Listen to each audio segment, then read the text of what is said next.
I am all in on robot lawnmowers, and I think this technology is only going to get better and better in the coming years. This summer, I've thoroughly tested 4 different smart mowers, and for anything over 1/4 of an acre, I recommend a more powerful mower like the Lymow One Plus. I've been using this beast to cut my entire lawn all summer, and I love it. The grass on my property is split up into 3 different zones, and 2 of those are in the front yard, and then the backyard is its own zone. The problem is that it's completely fenced in, so when I want the Lymow to cut the entire lawn, I've got 2 options. I can either open the gate and leave it that way throughout the entire mow, or I can plan to be available for when the Lymow needs to transition between zones and open the gate for it manually. I've been thinking about how to avoid this for a few weeks now, and I've decided to try to make an automatic door somewhere in the fence so that the Lymow can pass through the zones without any help from me. I kicked around a lot of different designs, everything from a mini garage door to a drawbridge to a hidden gate. The location was also really important because I didn't want it to take away from the look of the fence or for it to be an eyesore for our neighbors. I also debated on what the best method would be to automate the gate because the Lymow is specifically built to avoid obstacles, not run into them, so I couldn't have it just simply drive through something. After much thought, I landed on a simple swing gate on the front side of the fence, right where the backyard meets the driveway. Thanks to our landscaping and shrubbery, this spot is really only visible to one neighbor and only from their backyard, so it will be relatively inconspicuous. This is also a great location to connect the different zones with channels, which I'll cover more a little later in the video. Okay, let's get to building this gate. From inside the fence, it will butt right up against my shed, and it's in the corner of our yard that really doesn't get much use, so I'm not worried about it being in the way of any outdoor activities. I'm using one 8-foot 2x4, and I think that I can use a lot of the existing fence structure to build this gate. I'm using one of the fence posts as the primary support for the hinges, so from there I measured over about 4 feet, which happens to be a half of the length of the 2x4.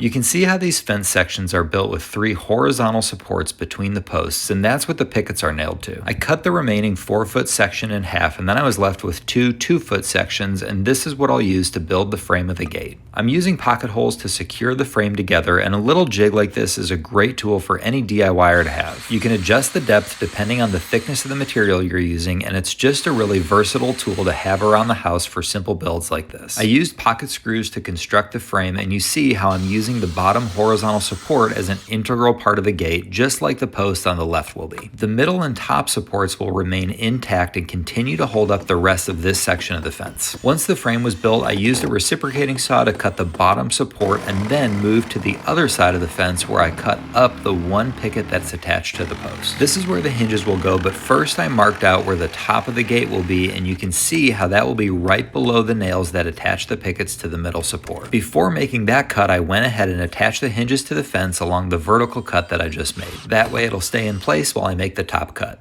I'm using standard gate hinges for now because they're easy to install, and I'm not sure if this concept is even going to work, but I might change them out for something more discreet later. Since they screw directly into the vertical posts and the horizontal supports on the frame, I think they'll be plenty strong for now. With the hinges installed, I used brad nails to attach the pickets to the new gate frame, and then I was ready to cut it free. I used both a circular saw and an oscillating saw to cut along the top of the gate, and immediately realized that the small grass strip along the bottom was going to interfere with it fully opening. I grabbed my string trimmer and cut back some of the grass, and just like that I had a new mini gate in my fence. Now for the hard part. How in the world am I going to automate this for the Lymow? I quickly mentioned before that one of the major features of this mower is how it avoids obstacles, so I can't just add a channel and let it drive through the gate. Plus, I don't want it swinging open with the wind, so I decided to try this automatic door swing that has several opening and closing options, including a secure key card, handicap button activation, and a motion sensor. Obviously, the key card was of no use to me, and the motion sensor would go off with every bunny or squirrel that runs across the yard, so my original plan was to build a lever that the Lymow would roll over, and that lever would activate the button that would open the gate. The only problem would be how to make the lever low enough to the ground where the Lymow would roll over it without damaging it or thinking it was an obstacle, while also making sure that it didn't get buried or covered in grass with growth every week. After learning a little more about how this device works, I decided to pivot and try the motion activator instead because the sensitivity is adjustable and there's 2 of them, so maybe I could get them to work on both sides of the fence. Honestly, programming was super challenging because the instructions were really vague and I don't have a lot of experience experience with small electronics like this. I tried to first get it working in my garage, but I could only get the motor to spin continuously versus opening and closing. I fooled around with the wires and finally submitted a help request with the company, but they have a 48-hour response window, and since I do these projects mostly on the weekends, I couldn't wait that long. Shockingly, I couldn't find any how-to videos on YouTube for this particular model, so I finally resorted to ChatGPT and submitted a few pictures. This was actually really helpful and got me on the right track. It turns out the motor goes through a learning process, so it had to be actually installed to get a sense of the pressures required to open and close the door. That part was pretty straightforward, thankfully. I just had to make a few notches in the fence for cord management, but since I'm still in proof of concept mode, I'm not going to go all out on hiding the cords quite yet. I mounted the motor on the middle fence support and then attached the swing arm extender to the actuator. The arm then attached to the door, and once I powered on the unit, it immediately went into that learning mode I was just talking about. I've got to say, it was really cool to see this gate automatically swing open and close. I mean, I guess that's what it's supposed to do, but to see it actually work was extremely gratifying. While the motor went through the learning process, I went ahead and mounted the motion sensors on both sides of the gate. I put them in a spot where they'll detect the Lymow as it travels along its channel between the zones and triggers the gate open. At least that's the plan, so we'll see how it works. You may have noticed the gate in the background is still opening and closing, and after a while I determined that the learning process should not be taking this long. During my earlier research, I came across the instruction manual for a similar model, and I noticed the wiring instructions were different. I compared that to the wiring I had done and plugged a few more questions into chat and was finally able to get the proper configuration for the motion sensors. I adjusted the opening and closing speeds of the gate, and then I got to work on remapping the Lymow. You see, I had to remap this backyard zone because the motion detector beam was within the zone, so that means that it would have been activating the gate while it was cutting the backyard.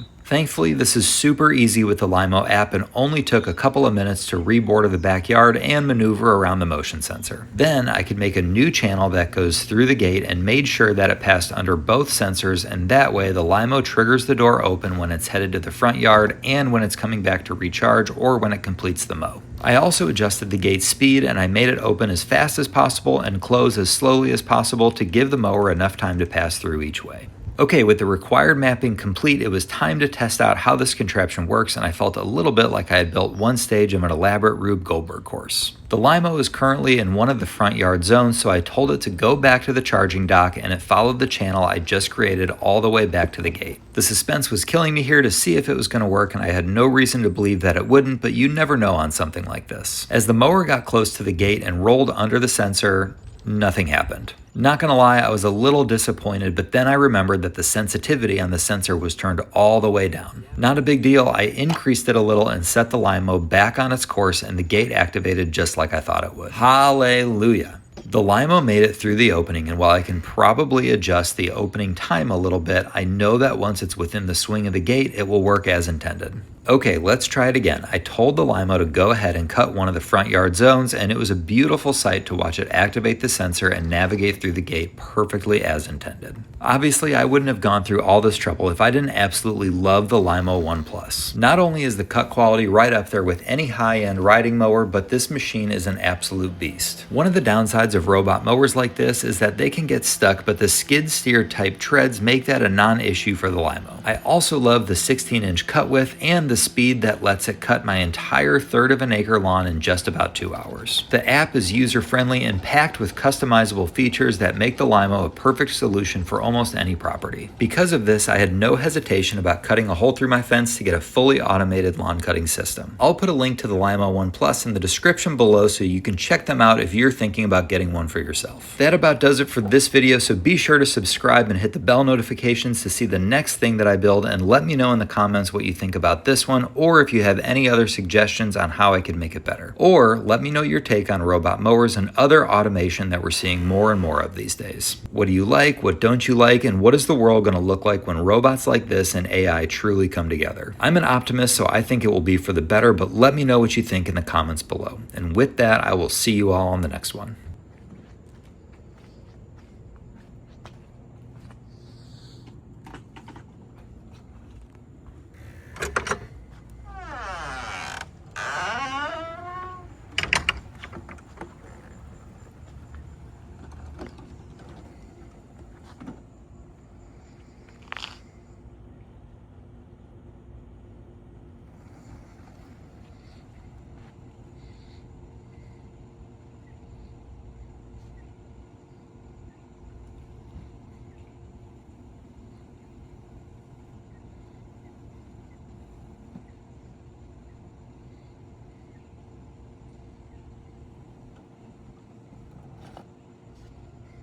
Getting started.